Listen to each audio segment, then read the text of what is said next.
Morning, good morning. Today I've read a post today that outlined the reasons why I'm assuming a good teacher was leaving the profession. And it gave five different reasons, but I wanted to give those five reasons, and those exact five reasons are why that person or any teacher that feels like they're struggling in that profession and why I keep coming back, why they should stay. Well, one of the first reasons that this individual listed was that the kids are misbehaving because they're not used to being, taught how to behave at home, and that they feel like they're safe and they're not used to being told no at home, but they're now all of a sudden they're in the classroom and they're being told no. Well, oftentimes we get to a situation where we have kids that they're not being properly, taught how to behave when they're at house. But nowadays, when they get to school, they might misbehave because they're with their friends and they have different things that they want to get accomplished. So we need to start talking about ways that we can reinforce those positive behaviors for those students in the classroom. And one thing that the teacher pointed out was that the students that are not getting those, that are misbehaving, and the ones that are behaving aren't getting any kind of acceptance or help in those classrooms. Well, if you're having those situations, find ways to show that those students that are doing the right thing are getting rewarded for doing the right thing. It doesn't have to be candy or those type of things, but you have to give those students some reinforcement of those behaviors that they're doing, and I guarantee you after some time the other students will follow suit. So kids misbehaving because they feel safe, that is not reason to leave. That's one reason that you should probably stay, because they feel safe in your classroom for a reason. You're a good teacher, you're a good person. They want to be in your classroom, and most of the time, if a student is misbehaving in the classroom, it's because they want attention. They want you to show them that attention and that love and that respect that they might not be getting at home or out in their community. The next reason why someone said they were going to leave is because of one-to-one technology, that our students are swamped with technology in the classroom, and all they're doing is they're stuck to their phones every single day and they don't get off. Well, that might be a problem, but that's also the solution. If you have the world at your fingertips every single day, you have all the information that you could possibly find on a daily basis right there at your fingertips. How is that not a solution in a school?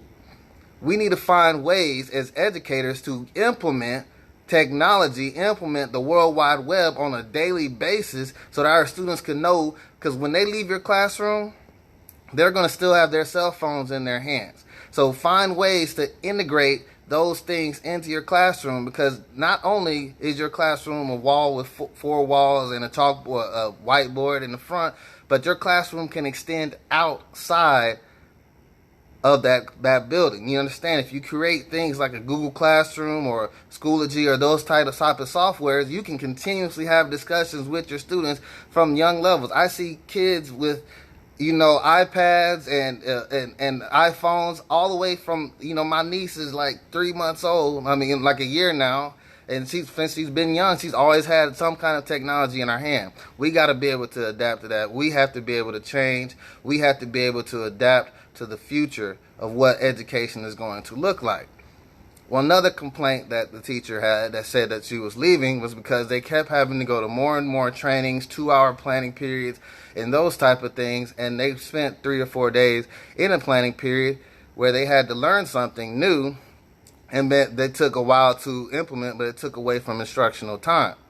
Well, if these things seem redundant to you, and I agree, sometimes trainings can seem redundant, then maybe you should be the one doing the training. Find ways to be that trainer or be that teacher that's the one that's up there teaching teachers how to become better teachers.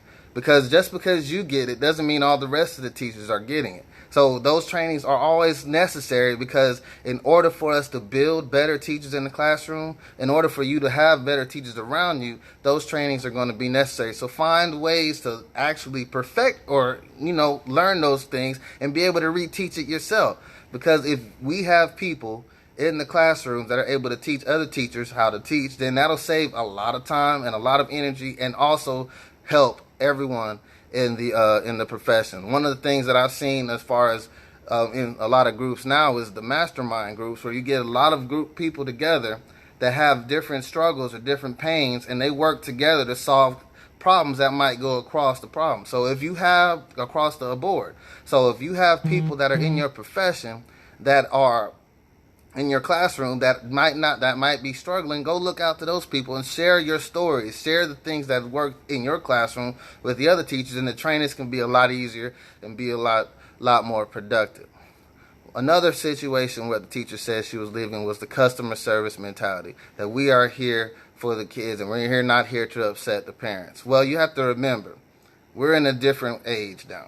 When I was in school, it was 96 to 2000. I was in high school. There was no cell phones. Our kids, when we're growing up, the people that are my age, their kids are now coming to our schools. So we have to be cognizant that those kids are now grown up and have children now, and those children are growing up with parents that just got the cell phone. So the cell phone is a part of the parent's life just as much as it's part of the kid's life. So we have to find ways to bring the parents in to every situation that you have in your classroom. And that's another, goes back to, again, the one-to-one technology, being able to communicate, almost over-communicate with their parents and let them know, hey, this is what's going on. This is what we have coming ahead. This is what is expected of your child. And then you continue to reinforce those things and let the parents know immediately. Why wait? Why wait until a problem arises? Let your parents know immediately before something happens, and just increase the communication that you have.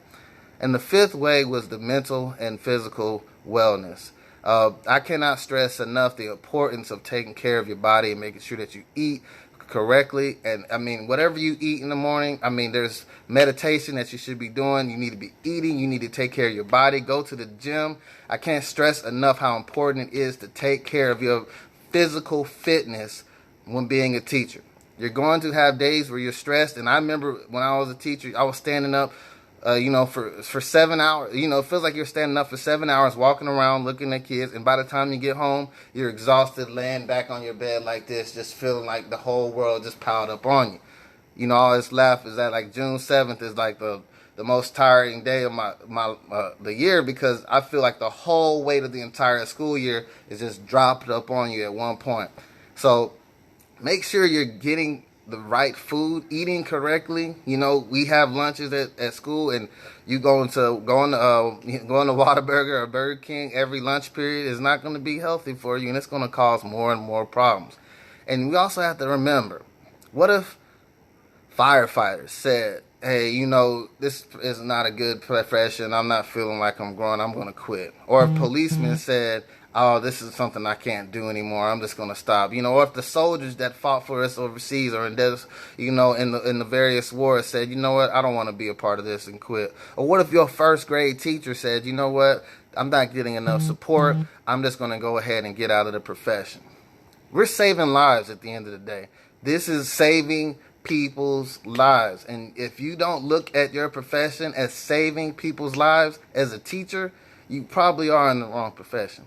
The effect that you have with the student, I always say, if you have one student in your classroom, you're affecting 30 plus students. If you have 30, then you're affecting 90. 90, you just look at the multiplication. Like, if you're giving a chance for someone to change their life and to become a better person, one student at a time. One of the teachers, she remarked that there was a classroom of 21. Well, if you understand that a classroom of 1 is just as important as a classroom of 30, is just as important as a classroom of 21, you won't notice a difference. But that one student that you have in your classroom can impact the lives of millions of people at one time.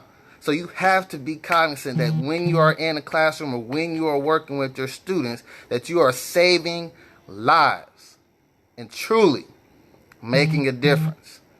So I'll just ask, if you are a talented teacher and you are frustrated and you're struggling and you're worried about what's going on and you're tired of the whole everything in there, stay in the classroom. Sometimes, firefighters, they go to a different fire station if they're unhappy. Policemen, they go to a different precinct. You gotta probably find a place that's your niche. Don't just leave the classroom altogether. Find a way to reach the students, because we already have a shortage. We already have low pay. We already have all the issues with administration, all these things, but we need teachers. We need you all to be there for our students so that our world can be better. And I appreciate everything you all are doing. And I hope this helps somebody. I hope someone that's heard this is helped by things I might have said. And, add some comments. Some of y'all are great teachers. Feel free to add some comments to talk about what there is to help, because this is a crisis mode. Crisis mode. And we need to understand that we need teachers in the classroom to help create a better tomorrow. And I hope that you have a great and beautiful Make a Difference Monday, because you simply deserve it.